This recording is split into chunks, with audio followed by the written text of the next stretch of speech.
He was the son nobody wanted, thrown out by his own brothers, called worthless, forgotten.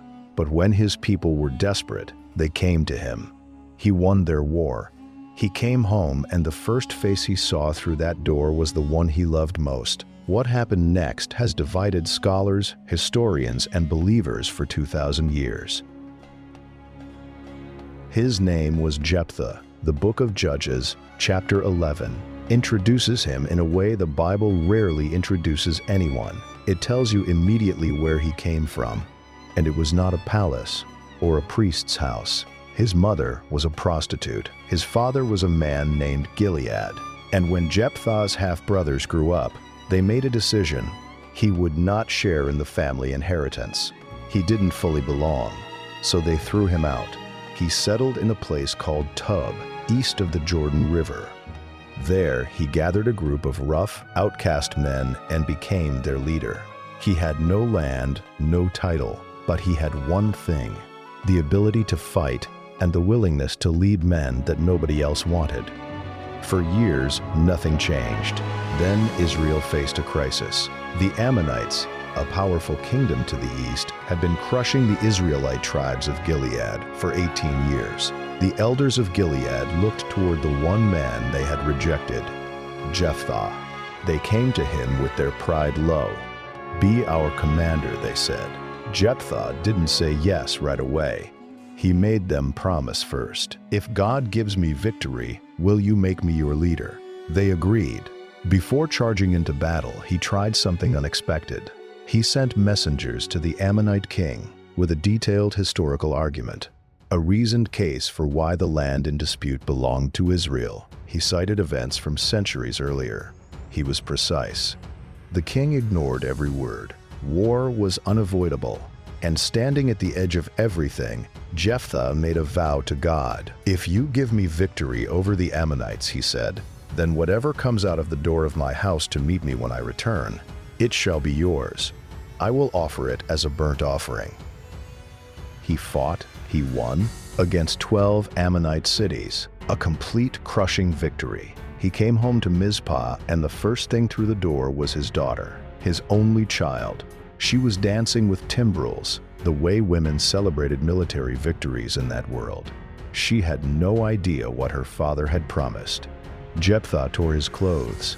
In that culture, that gesture was the deepest possible expression of grief.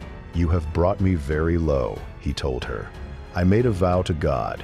I cannot take it back." What she said next is one of the most striking moments in all of Scripture. She didn't beg, she didn't argue. She said, "Do what you vowed, but give me 2 months. Let me go into the mountains with my friends, so we can mourn my virginity." 2 months later, she returned. The text says, Jephthah did to her according to his vow, and that she never knew a man. Then, silence.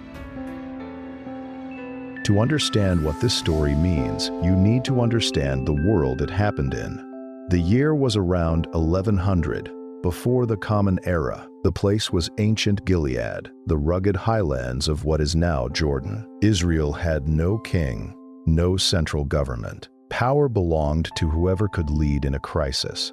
Archaeologists have found Iron Age settlements in this region that match the period exactly. Storage jars, pillared houses, the kind of structures Israelite families built. The Ammonite capital that Jephthah was fighting against, called Rabbah in the Bible, is modern Amman, the capital of Jordan. Its ancient ruins still stand there today. In this world, a vow to God was not a figure of speech. It was a sacred, binding contract. In neighboring Phoenician and Canaanite cultures, it was not unheard of for people to sacrifice a child to fulfill a desperate promise to their gods. The Mosaic Law explicitly condemned this practice, calling it an abomination. But the practice existed in the cultural air of that world. Jephthah was not shaped by the religious establishment. He was a borderland warrior formed as much by the rough culture of Tob as by the faith of his ancestors.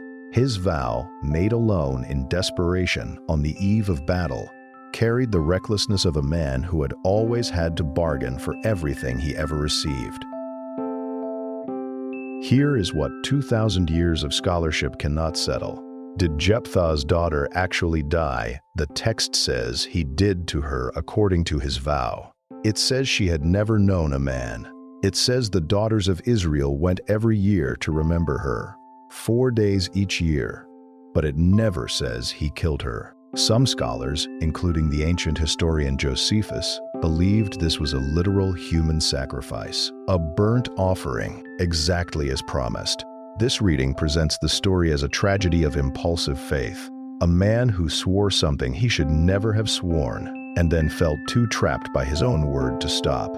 Others see it differently. Jewish thinkers, including the medieval philosopher Maimonides, and many Protestant scholars argue that Jephthah dedicated his daughter to lifelong service at the tabernacle, celibate, set apart, consecrated to God. Under this view, what she mourned was not her death, but her future. The marriage she would never have, the children she would never hold. This reading points out that the Hebrew word for burnt offering can, in context, describe a total and complete dedication to God, not necessarily physical death. There is a third perspective developed by scholars like Phyllis Tribble. It asks a different question entirely. Why is this girl never given a name? In a book full of named warriors, judges, and villains, she is only ever Jephthah's daughter. Tribble argues this is not accidental. Her namelessness reflects the text's own discomfort with what happened, and yet her memory survived, carried by the women of Israel who walked into the mountains every year to remember someone the official record refused to name. 3 interpretations, 2,000 years of debate, no consensus. Jephthah's entire life was a negotiation for worth. Born to the wrong mother, rejected by his brothers, he built his identity through force and leadership in a place nobody wanted to be. When the elders came recruiting, he bargained even with them. Make me your leader first, before agreeing to fight. Psychologists describe something called the commitment trap. When a person makes a public promise tied to their identity, breaking that promise feels like destroying themselves. For Jephthah, his vow to God was not just religious. It was the ultimate proof that he could be trusted by God, by Israel, by himself. To take it back would mean admitting he was still the same rejected man he had always feared he was. He made this vow completely alone. No priest, no witness, no community to hold him accountable. And when his daughter walked through that door, there was no one to say, "This is not what God asked of you." The book of Leviticus actually includes a provision. People could redeem a person from a vow by paying a price to a priest. Ancient rabbis later noted with clear frustration that both Jephthah and the high priest of that era were too proud to approach each other.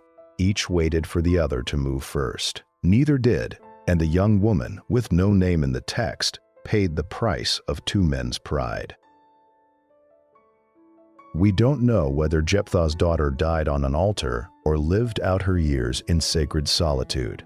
After 2,000 years, the text still will not tell us. What we do know is this: a man who was abandoned all his life, abandoned the only person who ever ran out to welcome him home. And every year for generations, the women of Israel climbed into the hills to remember her. Not because a priest commanded it, not because the law required it, because they chose to.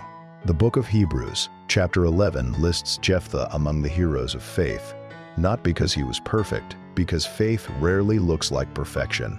It looks like broken, desperate people trying to reach God, and sometimes grievously failing.